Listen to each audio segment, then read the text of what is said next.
निरमा, बिटिया की याद से बाजार के शिखर तक और फिर गिरावट। साल था 1969। गुजरात के मेहसाणा जिले का एक साधारण किसान परिवार का बेटा करसन भाई पटेल दिन में सरकारी लैब में नौकरी करते और शाम को घर लौटते वक्त साइकिल पर एक एक घर जाकर बेचते थे अपना बनाया हुआ डिटर्जेंट पाउडर। उस पाउडर का नाम था निरमा, एक ऐसा नाम जो उनकी जिंदगी की सबसे बड़ी खुशी और सबसे गहरा दर्द दोनों से जुड़ा था। करसन भाई की छोटी बेटी निरुपमा, लेकिन किस्मत ने बेरहमी दिखाई। एक हादसे में वो हमेशा के लिए चली गई। टूटे दिल के साथ करसन भाई ने तय किया, बेटी का नाम हमेशा जिंदा रहेगा। और इस तरह शुरू हुआ निरमा का सफर। सिर्फ कपड़े साफ करने का नहीं, बल्कि एक पिता के प्यार और यादों को घर घर तक पहुंचाने का। उस दौर में सर्फ का 1 किलो 13 रुपए में मिलता था, आम आदमी के लिए महंगा सौदा। करसन भाई का निरमा आया सिर्फ 3 रुपए 50 पैसे में, और साथ लिखा था, कपड़े साफ नहीं हो तो पैसे वापस। इतनी कीमत, इतना भरोसा। फिर क्या था, लोग झूम पड़े, दुकानदार मांग पूरी न कर पाते। कुछ ही सालों में निरमा ने बाजार पर कब्जा जमा लिया। साल 2010 तक इसकी मार्केट हिस्सेदारी करीब 60% थी, यानी 10 में 6 घर सिर्फ निरमा से कपड़े धोते थे। करसन भाई ने सरकारी नौकरी छोड़ दी और पूरा ध्यान कारोबार पर लगा दिया। उनकी मार्केटिंग भी गजब थी। फैक्ट्री के मजदूरों की पत्नियों से कह दिया, दुकानों पर जाओ और निरमा ही मांगो।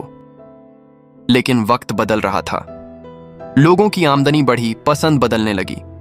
एरियल, टाइड, सर्फ एक्सेल जैसे प्रीमियम ब्रांड्स ने नए नए फॉर्मूले और चमकदार पैकेजिंग के साथ एंट्री मारी। वहीं निरमा अपने पुराने अंदाज में अटका रहा, न पैकेजिंग बदली न प्रोडक्ट फॉर्मूला। लोगों के मन में उसकी सस्ती ब्रांड की छवि जम गई। इसी बीच करसन भाई ने बिजनेस को फैलाने का सोचा। सीमेंट, केमिकल, फार्मा, यूनिवर्सिटी, ये सब सफल हुए, लेकिन डिटर्जेंट पाउडर, जो इस साम्राज्य की नींव था, उस पर ध्यान कम होता गया। और फिर मार्केटिंग में हुई एक बड़ी गलती। पहले निरमा का विज्ञापन हमेशा घर की महिलाओं से जुड़ता था, लेकिन एक कैंपेन में बॉलीवुड एक्टर को दिखाया गया कपड़े धोते हुए। पुरानी ऑडियंस को कनेक्शन टूटता महसूस हुआ। नतीजा, एक समय का 60% मार्केट शेयर कुछ ही सालों में घटकर 6% रह गया। निरमा का जादू फीका पड़ा, लेकिन मिटा नहीं। आज भले ही वॉशिंग पाउडर में वो पुराना दबदबा नहीं, लेकिन शिक्षा, निर्माण और उद्योग में निरमा अब भी एक मजबूत नाम है। और करसन भाई की बेटी का नाम निरुपमा आज भी लाखों घरों में गूंजता है। ये कहानी सिखाती है, कीमत से जीत सकते हो, लेकिन टिकने के लिए जरूरी है समय के साथ बदलना। नवाचार नहीं रुका तो सफेदी हमेशा चमकती रहेगी।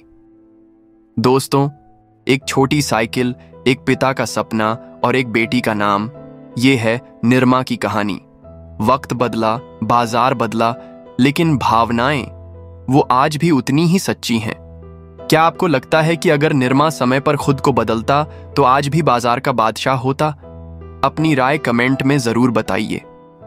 और अगर आपको ये कहानी पसंद आई हो तो इसे शेयर कीजिए, क्योंकि कहानियां तभी जिंदा रहती हैं जब हम उन्हें आगे बढ़ाते हैं।